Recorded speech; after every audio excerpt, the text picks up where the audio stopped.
आवो न कलो मीठे बतिया हो, सटो न छतिया से छतिया हो।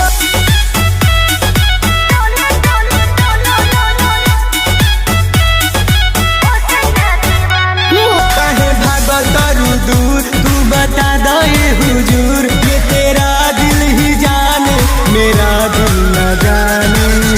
तुझे सीने से लगा लूंगी ओ सैया दीवाने, तुझे मैं तुझे सीने से लगा लूंगी ओ सैया दीवाने। मुझे 9 लाख मंगा दे रे ओ सैया दीवाने, मुझे 9 लाख मंगा दे रे ओ सैया दीवाने।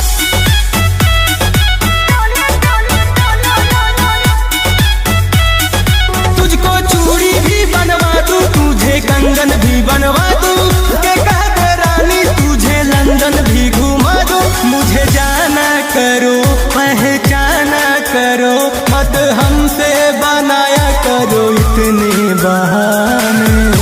तुझे माथे पे सजा लूंगी ओ सैया दीवान, मुझे 9 लाख मंगा दे रे ओ सैया दीवान। तुझे माथे पे सजा लूंगी ओ सैया दीवान।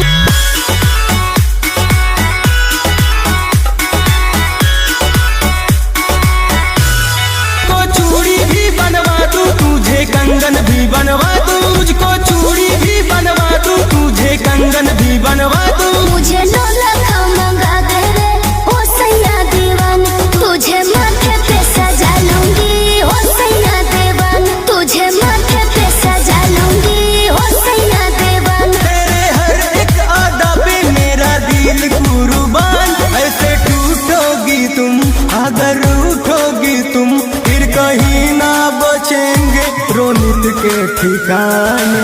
मुझे 9